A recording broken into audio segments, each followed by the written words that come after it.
نیکیاں بچائیے، نیکیاں بچائیے، کر کے نہ احسان یوں کسی پہ جتائیے۔ نیکیاں بچائیے، نیکیاں بچائیے، کر کے نہ احسان یوں کسی پہ جتائیے، کسی پہ جتائیے۔ الحمدللہ رب العالمین والصلاة والسلام علی سید الانبیاء والمرسلین، اما بعد فاعوذ باللہ من الشیطان الرجیم، بسم اللہ الرحمن الرحیم۔ الصلاة والسلام علیک یا رسول اللہ وعلی آلک واصحابک یا حبیب اللہ۔ الصلاة والسلام علیک یا نبی اللہ وعلی آلک واصحابک یا نور اللہ۔ سلسلہ ہے نیکیاں بچائیے۔ آج ایک نئے موضوع کے ساتھ پھر حاضر ہیں۔ اس سلسلے میں آپ کو مرحبا کہتے ہیں۔ آئیے پیارے آقا مدینے والے مصطفیٰ صلی اللہ تعالی علیہ وآلہ وسلم پر درود و سلام پڑھنے کے بے شمار فضائل و برکات ہیں۔ آئیے ایک بڑی ہی پیاری فضیلت سنتے ہیں۔ سرکار نامدار مدینے کے تاجدار دو عالم کے مالک و مختار صلی اللہ تعالی علیہ وآلہ وسلم کا فرمان عالی شان ہے، جس نے کتاب میں مجھ پر درود پاک لکھا تو جب تک میرا نام اس میں رہے گا فرشتے اس کے لیے استغفار کرتے رہیں گے۔ صلو علی الحبیب صلی اللہ تعالی علی محمد صلی اللہ تعالی علیہ وآلہ وسلم۔ جیسا کہ ہم اپنے سلسلے میں ان اعمال کا، ان افعال کا، ان معاملات کا، ان برائیوں کا تذکرہ کرتے ہیں کہ جن کے کرنے کی وجہ سے بندے کے عمل ضائع کر دیے جائیں گے، اس کے عمل کو برباد کر دیا جائے گا اور وہ نیکیوں سے خالی کا خالی رہے گا۔ آج کا ہمارا ٹاپک ہے غیبت کی تباہ کاریاں۔ جی ہاں، غیبت بھی ایک ایسا گناہ ہے کہ جو حرام اور جہنم میں لے جانے والا کام ہے، لیکن اس کے ساتھ ساتھ یہ نیکیاں بھی برباد کر دیتا ہے۔ پیارے آقا صلی اللہ تعالی علیہ وآلہ وسلم کا ارشاد ہے، غیبت نیکیوں کو اس طرح کھا جاتی ہے جیسے آگ لکڑی کو۔ حضرت سیدنا امام غزالی رحمۃ اللہ تعالی علیہ نقل کرتے ہیں، آگ بھی خشک لکڑیوں کو، سوکھی ہوئی لکڑیوں کو اتنی جلدی نہیں جلاتی جتنی جلدی غیبت بندے کی نیکیوں کو جلا کر رکھ دیتی ہے۔ غور کرنے والی بات ہے اور اپنے اعمال کا محاسبہ کرنے والی بات ہے کہ نیکیاں تو ہم کر رہے ہوں، لیکن کہیں ایسا نہ ہو کہ غیبت کی تباہ کاری میں ہم بھی مبتلا ہو جائیں اور ہمارے عمل برباد کر دیے جائیں۔ آئیے مزید اور ہم روایتوں کی طرف بڑھتے ہیں اور ہمارے بزرگان دین کا اس تعلق سے کس طرح کا ذہن ہوا کرتا۔ شارح بخاری ابو الحسن حضرت علامہ مولانا علی بن خلف المعروف ابن بطال رحمۃ اللہ تعالی علیہ فرماتے ہیں، چونکہ غیبت ایک بہت بڑا گناہ اور اعمال کا ثواب ضائع ہونے کا سبب ہے، اس لیے علماء کی ایک جماعت تمام لوگوں کی غیبت سے اجتناب کرتی تھی، یہاں تک کہ حضرت سیدنا عبداللہ بن مبارک رحمۃ اللہ تعالی علیہ نے ارشاد فرمایا، اگر میں کسی کی غیبت کرتا تو اپنے والدین کی کرتا، کیونکہ وہ دونوں تمام لوگوں سے زیادہ میری نیکیوں کے حقدار ہیں۔ جی ہاں، غیبت کرنے والے کو نقصان کیا ہوگا، اور پھر آپ نے اس طرح کی گفتگو کیوں فرمائی؟ آئیے ایک حدیث پاک میں آپ کو سناؤں۔ رسول بے مثال بی بی آمنہ کے لال صلی اللہ تعالی علیہ وسلم نے ارشاد فرمایا، بے شک قیامت کے روز انسان کے پاس اس کا کھلا ہوا اعمال نامہ لایا جائے گا۔ وہ کہے گا، میں نے جو فلاں فلاں نیکیاں کی تھی وہ کہاں گئی؟ تو کہا جائے گا، تو نے جو غیبتیں کی تھی اس کی وجہ سے مٹا دی گئی۔ ہم نے جس بزرگ کا بھی تذکرہ سنا کہ آپ نے کیا ارشاد فرمایا کہ اگر میں کسی کی غیبت کرتا تو اپنے والدین کی کرتا، کیونکہ اوروں کے علاوہ میرے والدین میری نیکیوں کے زیادہ حقدار ہیں، انہوں نے مجھ پر اتنے احسانات کیے، اور پھر پالا پوسا، پڑھایا لکھایا، بہت کچھ میرے والدین نے میرے لیے کیا، لیکن شریعت نے والدین کی بھی غیبت کرنے کی اجازت نہ دی، تو پھر ہم کسی اور کی کیسے غیبت کر سکتے ہیں؟ ہاں، کسی کی بھی غیبت کی جائے یہ حرام اور جہنم میں لے جانے والا کام ہے۔ اور پھر حضرت سیدنا ابراہیم بن ادہم رحمۃ اللہ تعالی علیہ، اللہ پاک کے بڑے ولی کامل گزرے ہیں، غیبت کے حوالے سے آپ نے کیا ارشاد فرمایا؟ آئیے سنتے ہیں کہ غیبت کرنے والے کی سرزنش کرتے ہوئے، اس کو ڈانٹ پلاتے ہوئے آپ رحمت اللہ تعالی علیہ فرماتے ہیں، اے جھوٹے انسان، تو اپنے دوستوں پر اپنا مال، دنیا کا حقیر مال خرچ کرنے میں بخل کرتا ہے، اور آخرت کا مال یعنی نیکیوں کا خزانہ تو نے اپنے دشمنوں پر لٹا دیا۔ بعض اوقات بندہ کرتا ہے نا اس طرح سے، یہاں تک کہ بعض معاملات میں اپنے گھر والوں پر بھی وہ خرچ کرنے کے لیے بخل کر رہا ہوتا ہے، دوستوں پر بھی خرچ کرنے کے لیے بخل کر رہا ہوتا ہے، لیکن آپ نے کیسی بات ارشاد فرمائی؟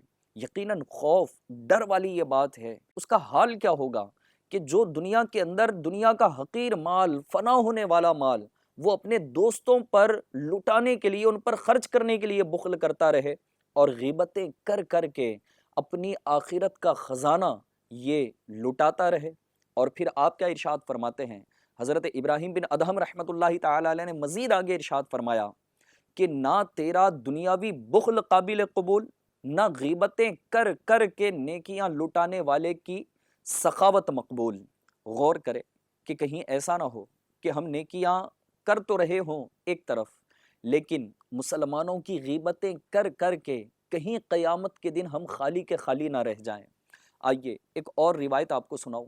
حضرت سیدنا عبداللہ بن عباس رضی اللہ تعالی عنہما کا فرمان ہے، جب تم اپنے ساتھی کی برائیاں بیان کرنا چاہو تو اپنی برائیاں یاد کر لیا کرو۔ کتنا پیارا مدنی پھول ہے، کتنی پیاری بات آپ نے ارشاد فرمائی ہے۔ کامل مومن کی ایک پہچان بھی بتائی گئی نا، کہ جو اپنے لیے پسند کرتا ہے وہی بات اپنے بھائی کے لیے بھی پسند کرتا ہے۔ تو ہم غور کر لیں، کیا ہم اس بات کو پسند کرتے ہیں کہ کوئی ہماری پیٹھ پیچھے ہماری برائیوں کا تذکرہ کرتا رہے، ہماری برائیوں کو بیان کرتا رہے، لوگوں کو ہماری برائیوں سے آگاہ کرتا رہے؟ تو یقیناً ایسا نہیں ہوگا کہ ہم اپنی برائیاں یہ معاشرے کے اندر عام ہو جائیں، یہ اس طرح کی باتیں جو میرے اندر عیب والی ہیں وہ میرے دوست، رشتہ دار اور دیگر لوگوں کے سامنے آ جائے۔ یقیناً ہم اس کو پسند نہ کریں گے۔ جب دوسروں کی ہم غیبت کر رہے ہوں، اپنی برائیاں ہم یاد کر لیں، اور پھر اگر یہ اس مدنی پھول پر ہم عمل کر لیں، انشاءاللہ تبارک و تعالی ہم غیبت سے اپنے آپ کو بچانے میں کامیاب ہو سکتے ہیں۔ صلو علی الحبیب صلی اللہ تعالی علی محمد صلی اللہ تعالی علیہ وآلہ وسلم۔ غیبت کی تباہ کاریوں پر ہماری گفتگو جاری ہے۔ ہم نے احادیث مبارکہ بھی سنی کہ غیبت کس طرح سے یہ نیکیوں کو برباد کر دیتی ہے۔ اس کے علاوہ اور غیبت کرنے کے کیا کیا نقصان ہوں گے؟ میرے شیخ طریقت امیر اہل سنت حضرت علامہ مولانا ابو بلال محمد الیاس عطار قادری رضوی ضیائی دامت برکاتہم العالیہ اپنی مایا ناز تصنیف جو فیضان سنت کا ایک باب ہے، غیبت کی تباہ کاریاں، اس کے اندر آپ نے بہت ساری روایتیں، احادیث مبارکہ، بزرگان دین کے اقوال، قرآن پاک کی آیات مبارکہ اور تفاسیر سے غیبت کے متعلق جو بزرگان دین نے فرمایا ہے، اس سے ملنے والے مدنی پھول امیر اہل سنت نے اپنی اس کتاب کے اندر نقل فرمائے ہیں۔ آئیے امیر اہل سنت کی اس کتاب سے استفادہ کرتے ہوئے چند مدنی پھول ہم اپنے سلسلے میں شامل کرتے ہیں کہ غیبت یہ کس طرح کا گناہ ہے اور اس کی وجہ سے کیا کیا بندے کو نقصان اٹھانا پڑے گا۔ غیبت یہ ایسا گناہ ہے کہ غیبت ایمان کو کاٹ کر رکھ دیتا ہے۔ ناظرین غور کریں کہ ایمان ہے تو پھر ہماری نیکیاں ہیں۔ سرکار مدینہ صلی اللہ تعالی علیہ وسلم نے ارشاد فرمایا، انما الاعمال بالخواتیم، کہ اعمال کا دار و مدار خاتمے پر ہے۔ اللہ نہ کرے کہ اگر کسی مسلمان کا ایمان برباد ہو جائے تو پھر اس کی کون سی نیکی اس کے کام آئے گی؟ لیکن غیبت وہ گناہ ہے، غیبت وہ عمل ہے، غیبت وہ برائی ہے کہ جس کے کرنے کی وجہ سے ایمان بھی یہ برباد ہو سکتا ہے، یہ ایمان کو کاٹ کر رکھ دیتی ہے۔ پھر فرمایا کہ غیبت برے خاتمے کا سبب ہے۔ ہاں، بکثرت غیبت کرنے والے کی دعا قبول نہیں ہوتی۔ ہم اپنی دعاؤں کا، اپنے ان معاملات کا جائزہ لیں۔ آپ اگر سنجیدگی کے ساتھ بیٹھ کر اگر غور کریں گے نا تو ہو سکتا ہے کہ کئی مہینوں، کئی سالوں سے ہم رب کی بارگاہ میں دعائیں کر رہے ہوں گے، لیکن بظاہر وہ دعائیں ہماری مقبول ہوتی ہوئی نظر نہیں آ رہی ہوں گی۔ دعاؤں کا ایک اپنا چیپٹر ہے کہ اگر دعا قبول نہ بھی کی جائے تو پھر اس کا بدلہ آخرت میں کس طرح سے دیا جائے گا، یہ ایک الگ موضوع ہے۔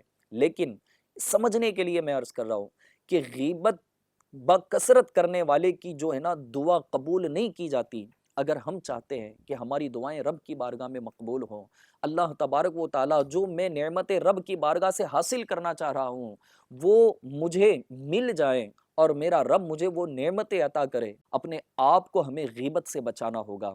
مزید سنیے کہ غیبت سے نماز روزے کی نورانیت چلی جاتی ہے۔ ہم نماز پڑھ رہے ہوتے ہیں، روزہ رکھ رہے ہوتے ہیں، دیگر ذکر و اذکار کر رہے ہوتے ہیں، لیکن آپ نے بھی غور کیا ہوگا کہ بعض اوقات جب ہم عبادت میں رہتے ہیں تو کہیں نہ کہیں وہ دل کی کیفیت ایسی ہو رہی ہوتی ہے کہ دل نہیں لگ رہا ہوتا، وہ عبادت کی لذت نہیں مل پا رہی ہوتی، وہ عبادت کی مٹھاس نہیں مل پا رہی ہوتی۔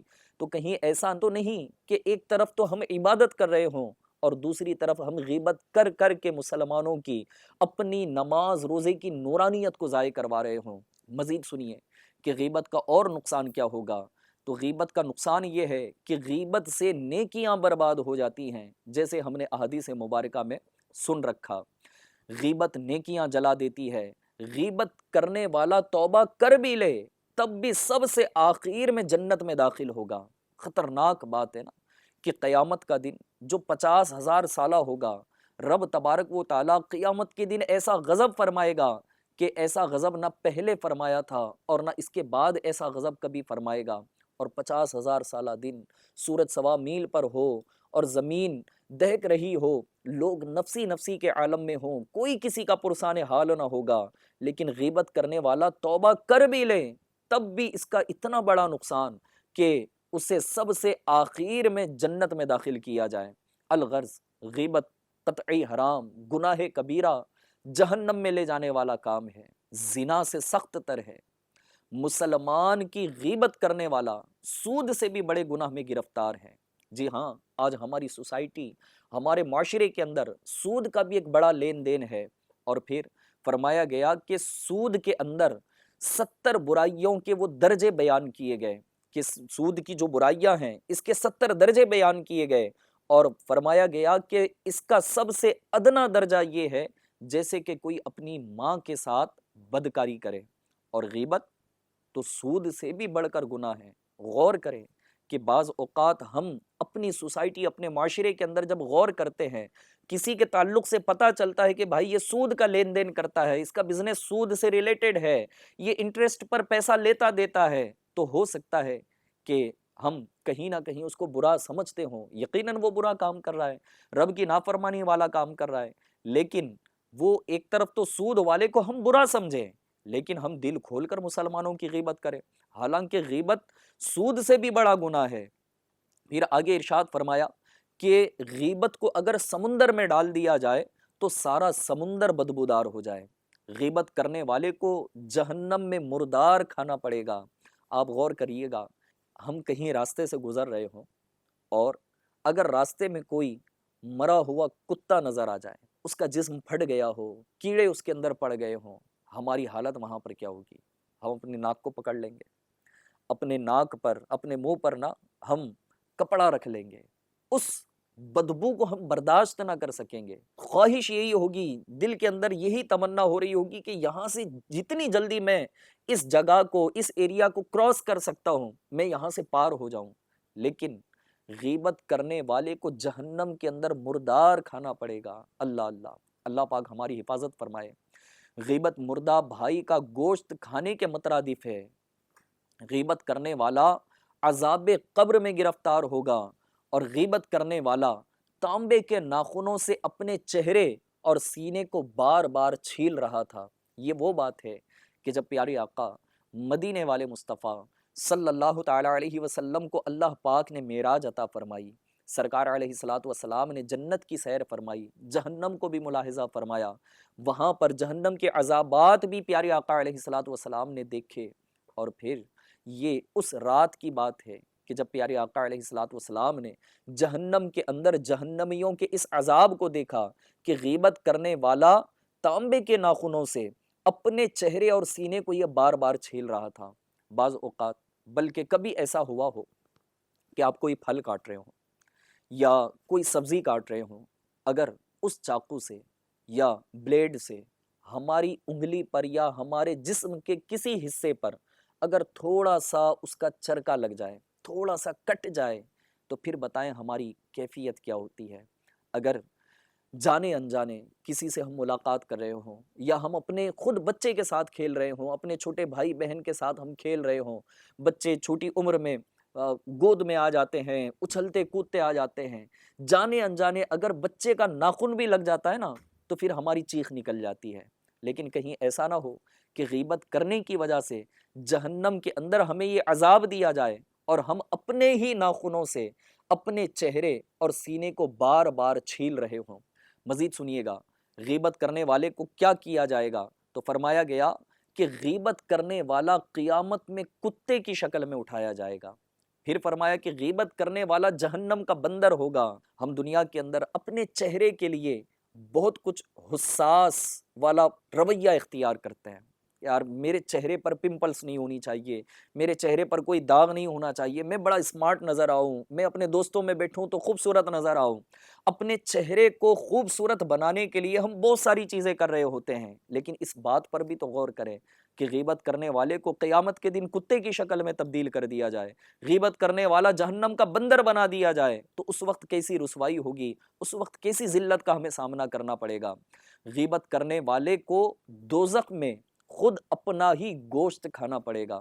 غیبت کرنے والا جہنم کے کھولتے ہوئے پانی اور آگ کے درمیان موت مانگتا دوڑ رہا ہوگا، اور اس سے جہنمی بھی بیزار ہوں گے، اور غیبت کرنے والا سب سے پہلے جہنم میں جائے گا۔ غیبت کی تباہ کاریاں یقیناً بہت زیادہ ہیں۔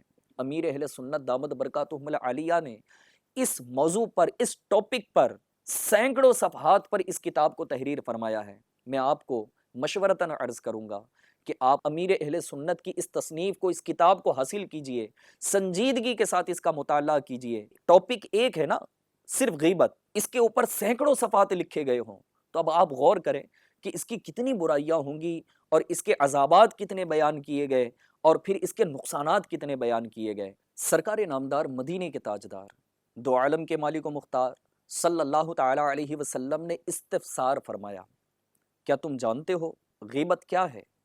عرض کی گئی اللہ اور اس کا رسول صلی اللہ علیہ وسلم بہتر جانتے ہیں۔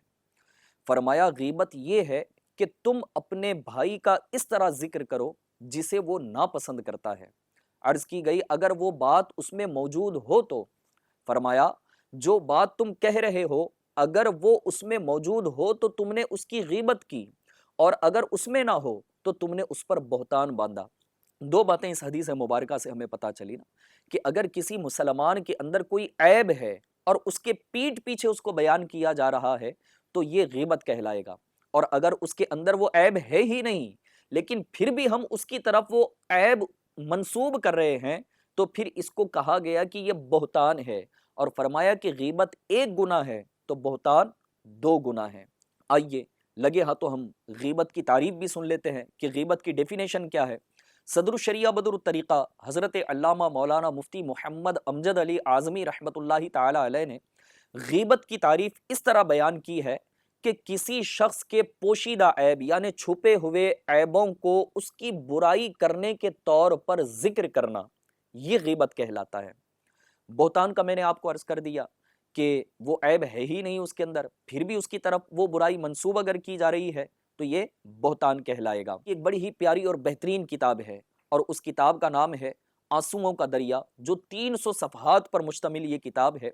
اس کے صفحہ نمبر 256 256 پر حضرت علامہ ابو الفرج عبد الرحمن بن جوزی علیہ رحمۃ اللہ القوی نے احادیث مبارکہ کی روشنی میں غیبت کی جو تعریف بیان کی، غیبت کی جو ڈیفینیشن بیان فرمائی ہے وہ یہ ہے کہ تو اپنے بھائی کو ایسی چیز کے ذریعے یاد کرے کہ اگر وہ سن لے یا یہ بات اسے پہنچے تو اسے ناگوار گزرے، ناپسند ہو، اگرچہ اس میں سچا ہو، خواہ اس کی ذات میں کوئی نقص یعنی خامی بیان کرے، یا اس کی عقل میں، یا اس کے کپڑوں میں، یا اس کے فعل یا قول میں کوئی کمی بیان کرے، یا اس کے دین یا اس کے گھر میں کوئی نقص یعنی عیب بیان کرے، یا اس کی سواری یا اس کی اولاد یا اس کے غلام یا اس کی کنیز میں کوئی عیب بیان کرے، یا اس سے متعلق یعنی اس سے تعلق رکھنے والی، اس سے ریلیٹڈ کسی بھی چیز کا، کسی بھی شے کا برائی کے ساتھ تذکرہ کرے،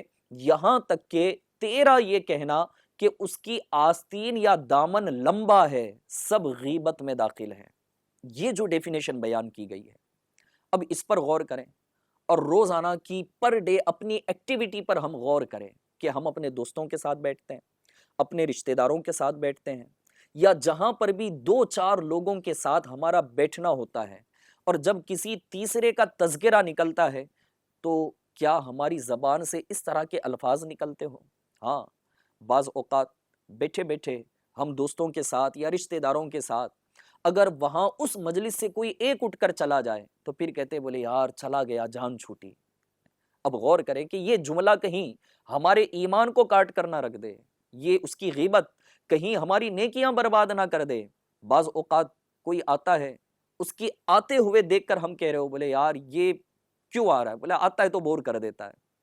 کوئی اٹھ کر چلا گیا تو پھر ہم کہے کہ بھائی آدھے گھنٹے سے بڑا بور کر کے رکھا تھا، اپنی ہی چلاتا ہے، سنتا ہی نہیں کسی کی، خود ہی بولتا رہتا ہے، ہمیں بولنے ہی نہیں دیتا.